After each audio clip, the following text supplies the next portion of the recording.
आपण पुढे जाऊयात. जसे मगाशी सांगितलं की आपल्या जीवनात मनाचा खूप महत्वपूर्ण वाटा आहे आणि मन ज्योतिषशास्त्रातनं कसं ओळखता येऊ शकतं हाच एक सुंदर विषय घेऊन आता आपल्या पुढे येत आहेत डॉक्टर मिलिंद वेंगुर्लेकर. मनोव्याधी नावाचा विषय. डॉक्टर मिलिंद वेंगुर्लेकर. नमस्कार.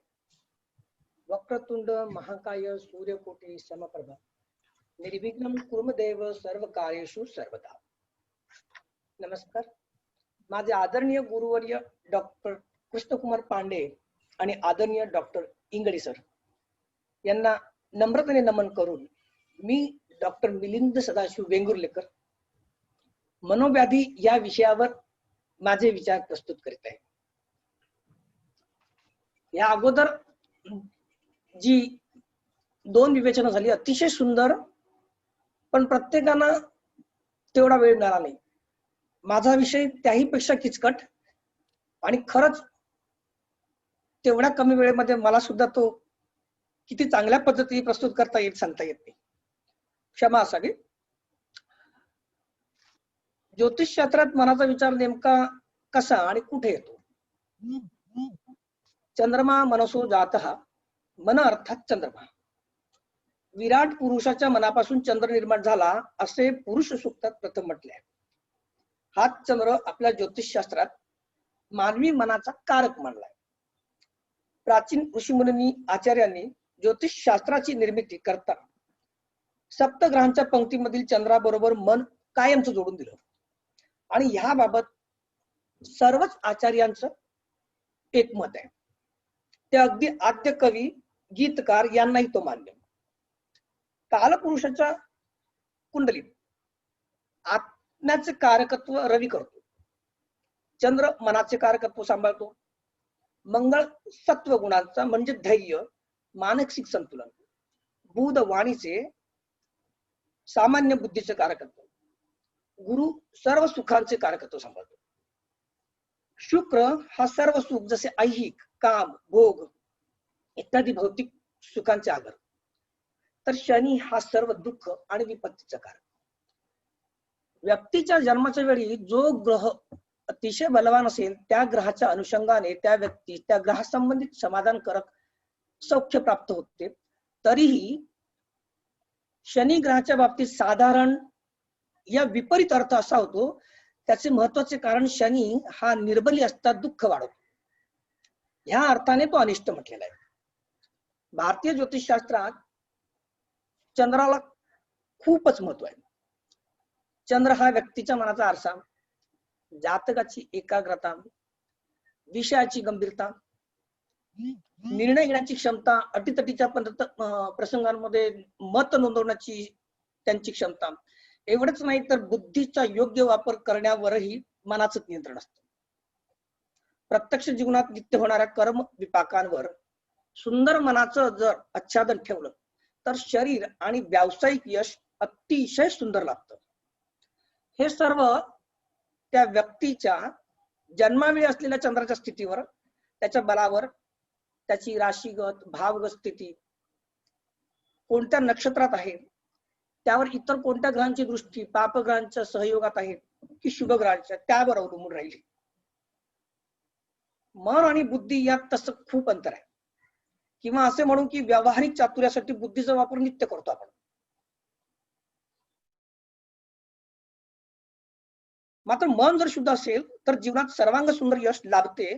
थोडक्यात सांगायचं तर आध्यात्मिक, अधिभौतिक आणि अधिदैविक या तिन्ही स्तरावर यशस्वी होण्यासाठी मनाच्याच एकाग्रतेची गरज भासते. चंद्र आणि मन याच्यामध्ये अजून एक साम्य आहे, ते म्हणजे जेवढा म्हणून मनास आल्हाद देणाऱ्या गोष्टी आहेत, स्फूर्ती देणाऱ्या गोष्टी आहेत, प्रोत्साहन देणाऱ्या गोष्टी आहेत, वैचारिक मानसिक सामर्थ्य वाढवणाऱ्या गोष्टी आहेत, त्या सर्व गोष्टींचे प्रत्यक्ष कारकत्व चंद्राकडेच येते. उदाहरणार्थ घ्यायचं तर निसर्गरम्य स्थळ, वन, अभयारण्य, तलाव, निळाशार समुद्र, धबधबा, श्रावण ऋतू, वर्षा ऋतू, बाजार, विहार, सहली, रात्रीचा आकाश, सूर्यास्त, काव्य, कला, कथाकथन, पुराणातील कथा, रम्य कथा, या अशा सर्वच गोष्टीतून जे मन रमतं तेवढंच ह्या तेवढ्या साऱ्या गोष्टी चंद्राकडे दिलेल्या आहेत. आणि ह्या सर्व गोष्टींच्या अनुषंगाने एखाद्या व्यक्तीला अशा ठिकाणी सुंदर काव्य सुचेल, सुंदर कथा सुचतील, किंवा एखाद्याला अध्यात्मातून ईश्वर प्राप्ती होईल, तर त्याच वेळेस एखाद्या इसमाला, एखाद्या व्यक्तीला अशा स्थळी अंगावर शहारे आणणारे, भीतीदायक नैराश्य संभवेल. हा जो फरक आहे तो त्या व्यक्तीच्या जन्मकालीन चंद्रावर इतर ग्रहांच्या होणाऱ्या ग्रहांचा परिपाक असेल. कसं आहे, पंचमहाभूतांच्या घटकांपासून मानवादी प्राण्याचे स्थूल शरीर निर्माण झाले. मात्र मनाचा विचार करताना, त्याच्या विकारांचा अभ्यास करताना निव्वळ या जड आणि स्थूल शरीराचाच विचार होतो असं नाही, तर पंचमहाभूते, जीवात्मा यांच्या संयोगाने निर्माण झालेल्या जीविताचाही विचार तेवढाच आवश्यक आहे. पंचमहाभूतांमध्येच पंच ज्ञानेंद्रिय आहेत, तिथेच पंचकर्मेंद्रिय आहेत. आणि अशा देहाचा अंतर्भाव जो होतो, किंवा जो बोध आणि ज्ञान हे जे चैतन्य किंवा आत्म्याला होते, आत्मा आणि विषय यांना इंद्रियाचे मार्फत जोडणारे किंवा आत्म्याला विषयांचे ज्ञान करून देणारे एक जे माध्यम आहे महत्वाचे, ते माध्यम म्हणजे मन. मनाची पहिली ओळख सुंदर करून दिली ती आयुर्वेदाच्या चरकांनी. महर्षी चरक म्हणतात, सत्वत्मात्माम शरीरम च त्रयमेत त्रिदंडवत. अर्थ खूप स्पष्ट. सत्व या शब्दाने त्यांनी मनाचा उल्लेख केला. साधारण आपल्या पूर्वाचार्यांमध्ये चांगले फिलॉसॉफर झाले, सांख्य, वैशेषिक, आयुर्वेद सुद्धा एक दर्शनच आहे. तिघांमध्ये मनाची व्याख्या करताना थोडा फरक. आयुर्वेदाने मन नित्य म्हणून सांगितलं, वैशेषिकांनी मन परमाणू मानलं, त्यामुळे ते नित्य द्रव्य झालं. मग त्यास उत्पत्ती नाही आणि विनाशही नाही. सांख्यांच्या मतानुसार मात्र वैकारिक अहंकारापासून तेजस अहंकाराच्या साहाय्याने मनाची उत्पत्ती होते. थोडं कळायला कठीण आहे, पण मनाचा संबंध पंचज्ञानेंद्रिय आणि कर्मेंद्रिय, पंचकर्मेंद्रिय या दोघांशी आल्याने ते उभयात्मक इंद्रिय आहे. योग दर्शनाने तर मन आणखीन सुंदर प्रस्तुत करून सांगितले. त्यांनी मनाचा चित्त नावाचा आणखीन एक पोटवेग पाडला आणि मन, चित्ती, बुद्धी, अहंकार असं चाराने म्हणून अंतःकरण चातुष्ट मानलं. ह्याच्यातच आत्मा समाविष्ट करून वेदांत शास्त्राने अंतःकरण पंचक मानलं. हे सगळं समस्त सृष्टी सत्व, रज, तम या 3 गुणांनी व्याप्त आहे. आयुर्वेदाने सत्य हा गुण सौख्य आणि सुख देणारे मानला, म्हणून तो मनाचा प्रमुख गुण सांगितला. आणि रजो व तमो गुण हे दुःख, क्रोध, काम, द्वेष, मोह, मत्सर उत्पन्न करणारे, म्हणून ते मनाचे दोष सांगितले. ज्योतिषशास्त्रातून मन अभ्यासताना किंवा मनाचे विकार, मनोव्याधी अभ्यासताना आयुर्वेद दर्शन खूप जवळचं वाटतं त्याला. कारण ज्योतिषशास्त्रामध्ये अभ्यासलेल्या राशी, त्यांचे स्वामित्व असलेले ग्रह, त्यांच्याकडे सत्व, रज, तम या गुणांचे आच्छादन आहे. रज व तम ह्या मनांच्या दोषामुळे नित्य जीवनामध्ये प्रज्ञापराध आणि त्यातूनच रोगाची निर्मिती होते. मुळात मनोव्याधी हा अगदी वेगळ्या प्रकारची व्याधी अशी नाही. षडविकार जे आहेत ना, काम, क्रोध, मोह, मद, मत्सर, द्वेष, लोभ, यातच मनाच्या मूळच्या सत्वगुणांवर रजो आणि तमो गुणांचे आच्छादन येते. कुंडली म्हणजे प्रत्यक्षात दिशादर्शन, व्यक्तीचा देह, त्याचा परिसर इत्यादी गोष्टींचा बोध त्यावर होतो. 12 राशी याबाबत अधिक स्पष्ट प्रबोधन करतात. 12 भाव दिशादर्शक असतात. याच 12 भावातून जातकाच्या जीवनातील जीवनक्रम खूप स्पष्ट होतो. शारीरिक रोगांचे विवेचन किंवा विचार मांडताना हे अष्टमेश, अष्टम भाव, अष्टमावर दृष्टी असलेले ग्रह वा अष्टमातील ग्रह इत्यादीने बोध होतो. मानसिक रोगाबद्दल मात्र प्रश्न मार्ग मध्ये हा एक श्लोक बरंच काही सांगून होतो. क्रोध साध्व सशोकदी वेग जातास्तु मानसा नेयारंध्र मनोनाथ मितो योगे क्षणा देवी. क्रोध, भय, चिंता, शोक या मानसिक वेगांना धारण करतात ते मानसिक रोग. या रोगांचा विचार करताना अष्टमेश तसेच चतुर्थेश त्यांची युती, त्यांची दृष्टी त्यांच्या संबंधित होणाऱ्या योगातून करायला हवा. काही विद्वान आचार्यांच्या मते मनोनाशाचा अर्थ पंचमेश संबंधातून केलेला आहे. तसं तो तेवढा व्यापक वाटत नाही, कारण चतुर्थ स्थान हे हृदयाचे, पंचम स्थान हे मन. अर्थातच मानसिक रोग विकृती इत्यादी बाबत पंचम भावाची भूमिका बऱ्याच वेळेला खूप महत्वाची ठरते. अर्थात अष्टमेश आणि पंचमेश संबंधाबाबत जर विचार प्रशस्त वाटतो, यात आणखीन एक महत्वाचं म्हणजे तृतीय स्थानही खूप महत्वाचं आहे. याच्यातून अंतर्मन पाहिलं जातं. ते एक सहज पराक्रम स्थान आहे आणि त्याशिवाय तो एक बलवान काम त्रिकोण आहे. प्रश्न मार्ग मध्ये स्पष्ट म्हटलंय, इतरांनी दिलेले शाप, तळतळाट, व्यभिचार कर्म, जारण मारण, तंत्रविद्या हे सर्व दृष्ट निमित्त जन्य होतं. दृष्ट निमित्त म्हणजे आपण काही वेळेला म्हणतो की दृष्ट लागली, नजर लागली, किंवा काही गोष्टींची कारण मीमांसा करता येत नाही आपल्याला. बेसिकली हे तशा प्रकारचे आजार. अशांमध्ये षष्टे, षष्टभाव, तेथील ग्रह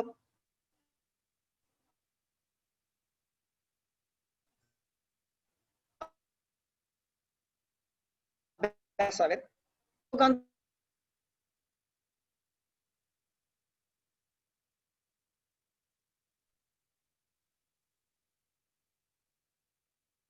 प्राचीन ओराशास्त्रकारांनी याबद्दल खूपच मौलिक मार्गदर्शन केले. उदाहरणार्थ सगळे अगदी नियम मला देता येणार नाही इथे, पण काही मोजके नियम आहेत तिथे.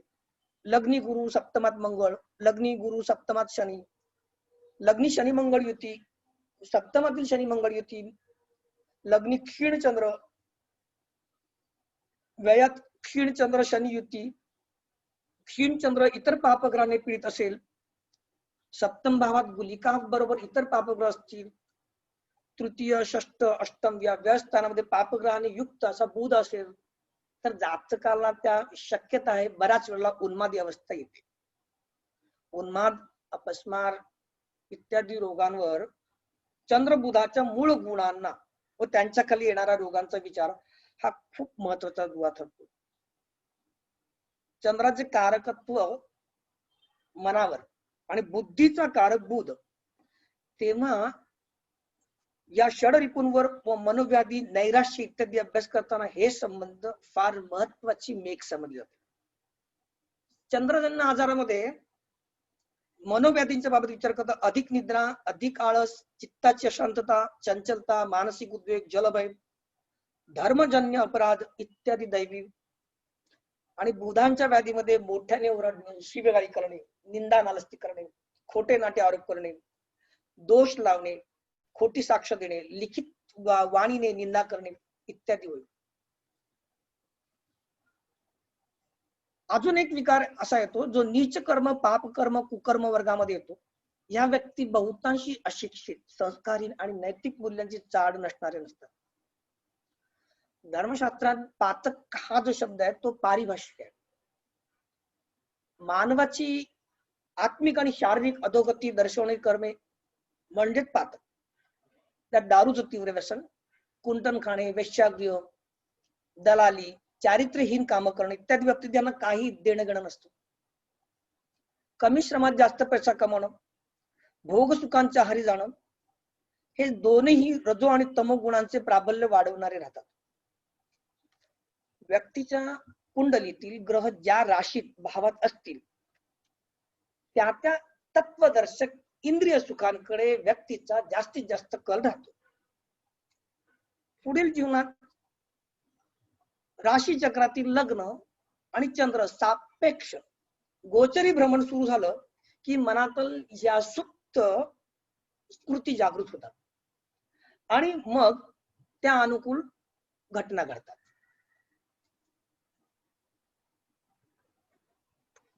आपण अवघ्या 4 कुंडल्यांचे इथे वाचन करू, ज्याच्यातून कोणकोणते विकार होतात हे आपल्याला स्पष्ट होईल. कुंडली क्रमांक 1 आहे. 1 एप्रिल 1965 पहाटे 3:25 जातक पुरुष आहे. ही कामविकारातली कुंडली म्हणून मी नमूद केलेली आहे. त्यांचं साधारण शिक्षण, व्यवसाय वाहन चालवण्याचा, व्यसनी तीव्र, बलात्काराच्या आरोपाखाली यांना कारावास झाला. मकर लग्न, द्वितीय शनी, तृतीय चंद्र, रवी, शुक्र, बुध कसं आहे, सर्वार्थ चिंतामणीमध्ये पहिलाच नियम दिलेला आहे, म्हणजे त्यांनी लग्न व षष्ठ स्थानाचे भावेश जर पापयुक्त असतील तर जातक काम विकारात कुमार्गावरच जातो. मग लग्न आणि षष्ठ स्थानाचे भावेश इथे कोण आहेत तर शनी आणि बुध.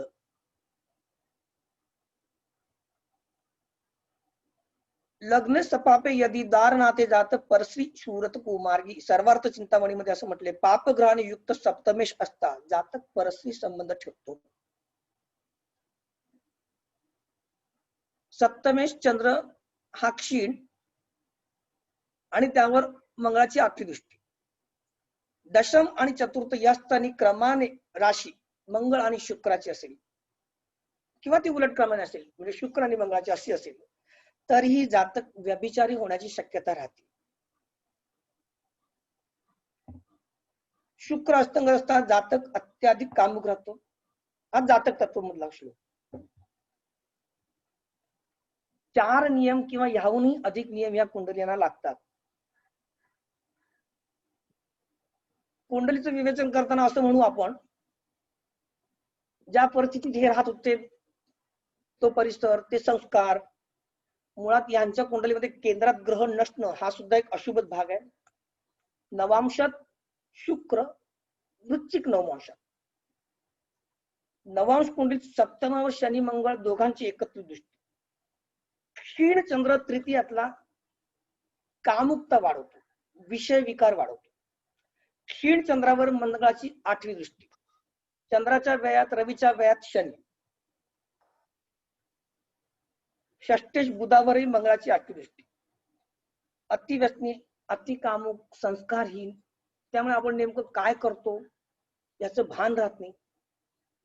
हा काम विकार विकृती आहे.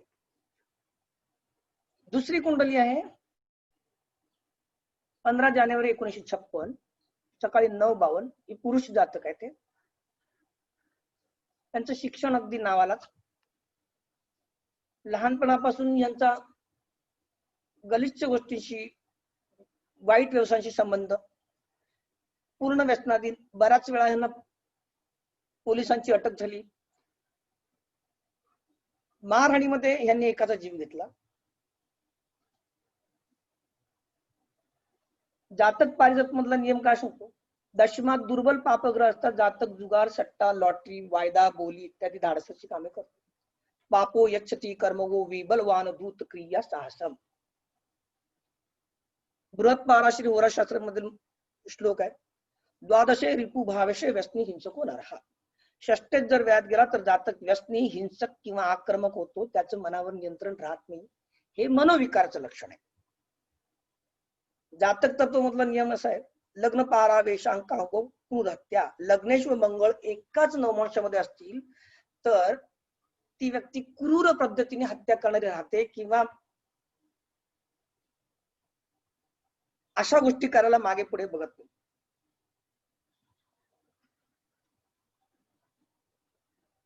कुंभ लग्न चंद्र मकरेत व्ययात क्षीण. क्षीण चंद्र पापग्रह एवढी तीव्र वाईट फळ देतो. क्षीण चंद्रावर शनीची दृष्टी.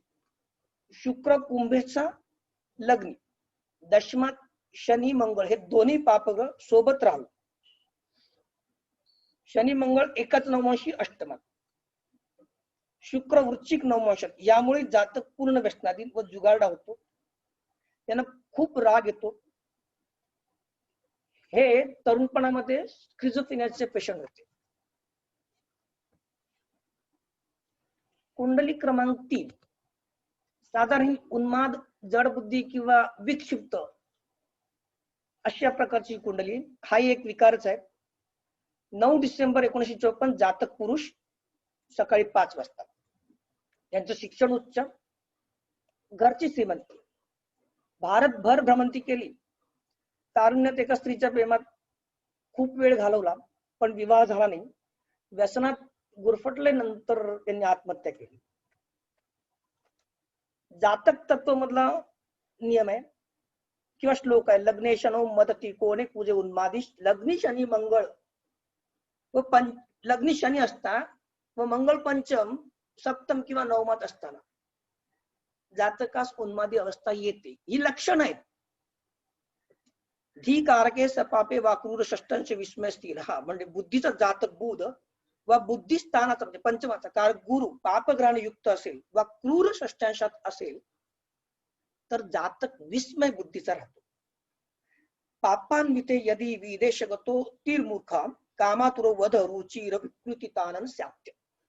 हा जातक पारिजात मधला श्लोक. पापग्रहणे होणाऱ्या वाशी योगात विदेश अर्थात घराबाहेर राहणारा जातक सातत्याने घराबाहेर प्रवासात राहतो. खूप मूर्ख असेल, कामातुर असेल, आक्रमक असेल, सदैव मारामारीवर उतरणारा असतो.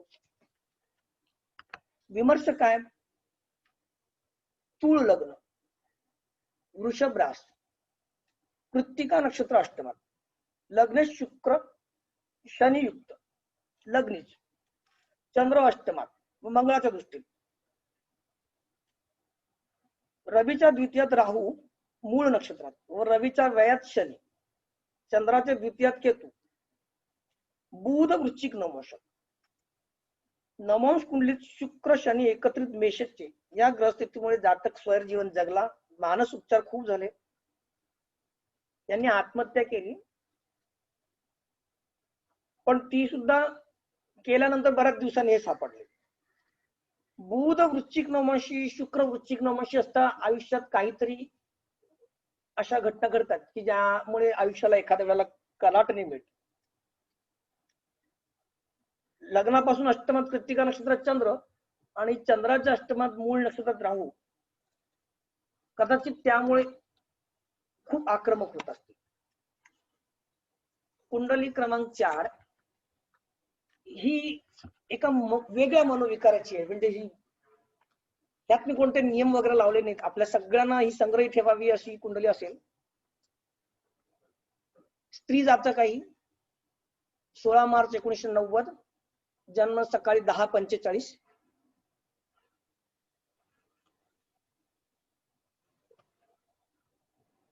वयाच्या 24व्या 23व्या वर्षीचा पहिला विवाह झाला, साधारण वर्षभरामध्ये डिवोर्स झाला. दुसरा विवाह 2017ला झाला आणि तो 3 महिन्यात निष्कळला. कुंडली खूप बोलकी आहे. ग्रहयोग बऱ्याच कुंडलातून जरी साम्य दाखवत असले तरी तोच विकार असेल असं नेमकं सांगता येत नाही. पण कोणत्या तरी विकाराने ग्रस्त असेल किंवा काहीतरी समस्या असतील असं सांगता येईल. त्यांचं मकरचं मंगळ शुक्र राहू, शनी अष्टमात वर्गोत्तम, चंद्र षष्ठात आणि शनी गुरु फक्त समोरासमोर एकमेकांच्या. म्हणजे उन्मादी अवस्था वगैरे ही मुळात स्किझोफ्रेनियाची पेशंट आहेत वयाच्या 19व्या वर्षापासून. पण सगळ्यात मोठा विकार म्हणजे या मुलींनी लग्न करून नवऱ्याबरोबर फिजिकल रिलेशन ठेवायला हरकत घेतली. यांना इरिटिंग होतं किंवा फिजिकल रिलेशन न ठेवता विवाह सौख्य टिकवायचं म्हणून तो पहिला विवाह तुटला. पण तो म्युच्युअल अंडरस्टँडिंग मध्ये झाला. दुसरा विवाह यांचा त्याच कारणामुळे तुटला. मानसोपचार तज्ञांची मदत घेतली, गायनॅक अँड सेक्शुअल रिलेशन्स समजावून सांगणाऱ्या डॉक्टरांची मदत घेतली, पण त्यांच्याकडे काही फरक नाही. आता तर त्यांनी स्पष्ट करून टाकलं की लग्न म्हणून मला भाग नको, मी एकटी राहणार. आई वडिलांची ही एकुलती एक मुलगी आहे. वेगवेगळ्या पद्धतीचे मनोविकार बघायला किंवा अभ्यासताना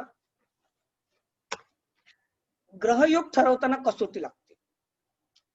कारण गोखले सरांनी सांगितल्याप्रमाणे प्रत्येक ज्योतिषी एकाच अँगलनी कुंडली तपासतो असं नाही. एकच कुंडली 2 ज्योतिषी 3 ज्योतिषीच्या हातात तो त्या वेळेस त्याला जे दिसेल ते. नेहमी कुंडली बघताना एक ब्रॉड माइंडेड, जसं इंग्रज सरांनी मगाशी सांगितलं, तेवढा अभ्यास पाहिजे, चिकित्सक वृत्ती पाहिजे. चंद्रावरून पत्रिका नेहमी गोचरीसाठी बघावी. जे नियम मी मूळ कुंडलीत दिले त्यापेक्षा खूप नियम आहेत. गुरुची 9वी दृष्टी राहूच्या मुखात असेल तर काहीतरी त्रास राहणारच. केतू गुरु सहचर योग हा खूप मोठा योग आहे. मोठा त्याग करावा लागतो. तीव्र इच्छा नसतानाही स्वेच्छानुवृत्ती घेता येत नाही. एक लग्न, एक रवी, एक चंद्र हा बलवान योग आहे, पण काही वेळेला तो कुयोग म्हणून सिद्ध होतो. बौद्धिक पात्राचा तो बराच वेळेला गोंधळ घालून टाकतो. शनीच्या तिसऱ्या दृष्टीकोनातून मंगळ भावंडांचा विकास करत नाही. राहू मंगळ ओव्हर कॉन्फिडन्स देतो, जुगारी वृत्ती वाढवतो. गुरु मंगळ ही युती सुद्धा तेवढीच घातक, पण राहू मंगळाच्या जवळ जात नाही, कारण गुरु निसर्गतः थोडा शुभग्रह आहे.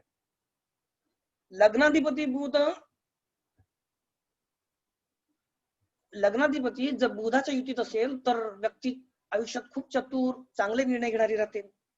असे बरेच इतरही नियम आहेत की ज्यामुळे व्यक्तीचा उत्कर्ष होतो.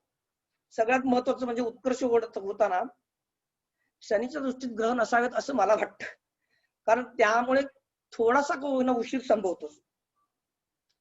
काही विद्वानांच्या मते तर भावचलित कुंडली हा प्रकार नाहीये, पण तसं नसतं. भावचलित कुंडली ग्रह भावारंभाच्या जवळ पडले तर ते फलितात तीव्रता देतात.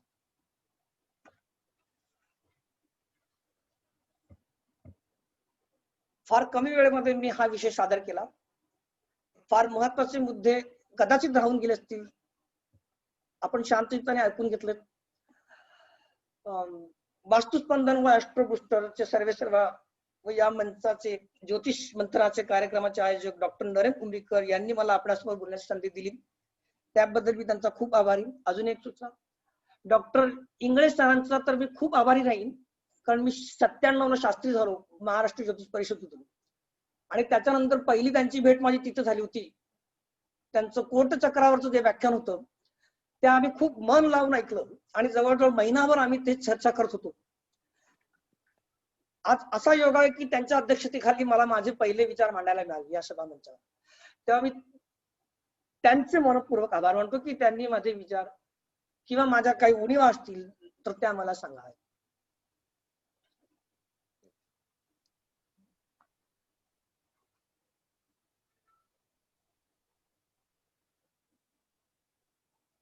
हॅलो. हा बोला. हा सांगू ना. वेंगुर्लेकर सरांचं मनपूर्वक अभिनंदन पहिल्यांदा, कारण मी आज खूप मन लावून तुमचं भाषण ऐकलं आणि तुमच्या भाषणामध्ये मनाबद्दल ज्या काही तुम्ही पॉइंट्स मांडले ते अगदी व्यवस्थित मांडले, त्याच्यामध्ये काही शंका नाही आहे. अगदी चांगल्या प्रकारे. आणि कसं असतं या पत्रिकेमध्ये, जर मनावर तुम्ही जर मनाचं चांगलं अनालिसिस केलं तर तुम्हाला कुंडलीचं बरचसा अंश चांगल्या प्रकारे कळतो. आणि तुम्ही प्रत्येक ठिकाणी त्या मनाचा मी अभ्यास केला. बुद्धी, शुक्र, चंद्र यांचा संयोग कसा केला, बुद्धीचा वापर कसा केला, बुद्धी मनाला इन्स्ट्रक्शन कसं देतं हे तुम्ही चांगल्या प्रकारे म्हटलेलं आहे. पूर्वसंचितामध्ये मनाचा उपयोग कसा होतो, आपण एक म्हण म्हटली आहे, वाची मना पूर्व संचित केले तयासारखे भोगणे प्राप्त झाले. म्हणजे मनाला किती महत्व आहे. वाची मना, तू पूर्वजन्मीचे जे काही केलं त्याप्रमाणे भोगणं प्राप्त झालं. बघा आपल्या आयुष्यातला केवढा महत्वाचा हा सिद्धांत मनाशी रिलेटेड आहे. तर चांगल्या प्रकारे तुम्ही ते सांगितलं, त्यामध्ये काही प्रश्न नाही. नंतर तुम्ही सांगितलं की सर्वात बलवान जो ग्रह असतो त्याकडे कॉन्सन्ट्रेट करायला पाहिजे, अत्यंत चांगल्या प्रकारे सांगितलं. त्याच्यानंतर तुम्ही म्हणाले की मन दूषित असेल तर किती वाईट परिस्थितीमध्ये मन जातं, किती वाईट परिस्थितीमध्ये माणूस जातो. म्हणून एक म्हण आहे, मनवा थारे मते चले तो सीधा नरकले जावे. मनवा थारे मते म्हणजे जर ज्या माणसांचा मनावर कंट्रोल नसतो, म्हणजे ज्या माणसांचा चंद्र दूषित असतो त्यांचा मनावर कंट्रोल नसतो, म्हणून हे वाक्य आले की थारे मते चले तो सीधा नरक. नरक म्हणजे काय की वाईट सवयी, वाईट गोष्टी, चांगल्या गोष्टी न घडणे. म्हणजे बघा इथे पण मनाला केवढं महत्व दिलेलं आहे आणि हे तुमच्या बोलण्यामध्ये मला आलेलं आहे. त्याचप्रमाणे जन्मकालीन महत्व, चंद्राचे महत्व जे ज्ञानेंद्रिय आणि कर्मेंद्रियांशी रिलेटेड आहे. मन, चिंत, वृत्ती, बुद्धी यांचा संबंध तुम्ही चांगल्या प्रकारे सांगितला. छान, सगळ्या ठिकाणी छानपणे मला अभिमान वाटतो तुमचा की तुम्ही चांगल्या प्रकारे वर्णन केलेलं आहे, त्याच्यामध्ये काही शंका नाही आहे. आणि जो मनोविकार आहे, शेवटी त्या बऱ्याचशा पत्रिका मनोविकाराच्या असतात, त्या मनोविकाराच्या पत्रिका ज्या तुम्ही एक्सप्लेन केल्या की किंवा व्यभिचार योग म्हणा, काम विकार योग म्हणा, काही म्हणा, त्याच्यामध्ये तुम्ही चंद्र, बुध आणि शुक्राचं वर्णन केलेलं आहे. अगदी करेक्ट आहे. ग्रहाची कसोटी लावणं हे महत्वाचं असतं आणि म्हणून तुमच्या या सगळ्या गोष्टी बघून मला खूप आनंद वाटला. तुमचे हार्दिक अभिनंदन. खरंच आजचा सत्र म्हणजे उत्तरोत्तर ज्ञानात खूपच भर घालणारं सत्र ठरत आहे. धन्यवाद डॉक्टर वेंगुर्लेकर. धन्यवाद.